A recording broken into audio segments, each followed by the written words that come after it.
We love this coffee station in our kitchen, but especially in the morning when we use it the most, it just doesn't have enough light. So I'm going to build a floating shelf that contains a light to be over the coffee station to light it in the morning and to hold some of the things that we use while we're making coffee.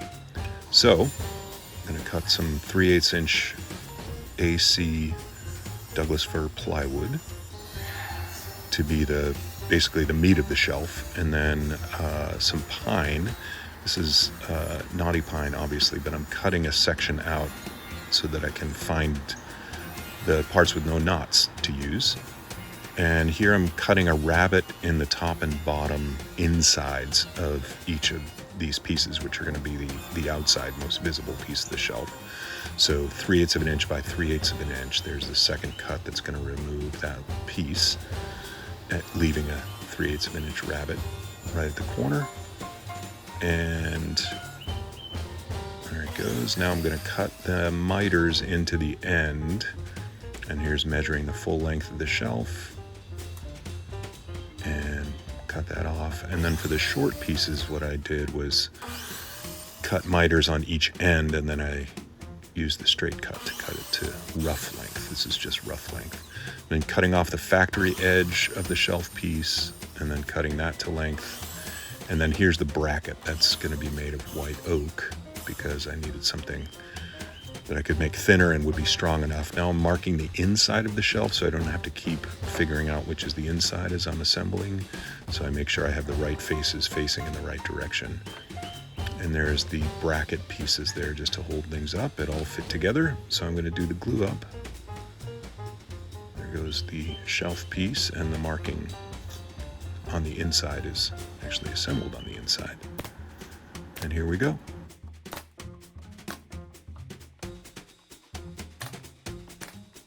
Putting the end piece on, the other end piece, gluing up the top part and the miter joint.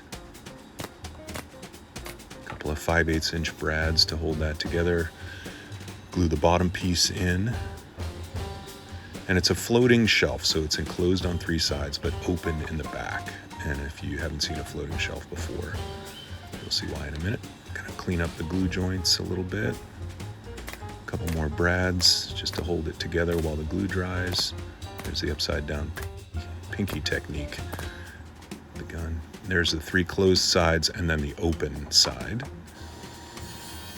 I'm going to cut the whole shelf to the correct width now that it's done. I purposefully kept all of the brads away from the back of the shelf so that I could cut it down to size later. And here's the back of the bracket. These are the holes that are being drilled where the studs are in my wall. I measure all that carefully. And now I'm cutting dados into the shelf bracket. That's the piece that's going to go against the wall. My fingers are touching, or the piece facing up is the part that's going to be touching the wall. And cutting those dados to receive the shelf bracket pieces that are going to hold up the shelf. That's the idea. And then I clamped it down to the bench so it would be nice and flat, and put the bracket pieces in their place. And I'm drilling a hole. I'm going to glue and screw that bracket piece together. And the brackets are carefully placed where the studs are not, so that I can screw the bracket to the wall and make sure that's level. All right, that part is done.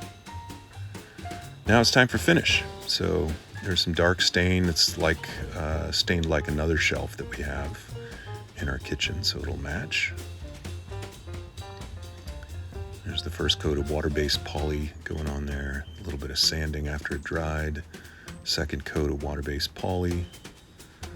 And then steel wool to smooth it all out. And then that recess is where the light's going to go, and it's held in place with magnets, and the blue tab allows me to pull it out to change batteries. And that's the install. That's how simple it is. There's the light, and there's the final product. Thanks so much for watching.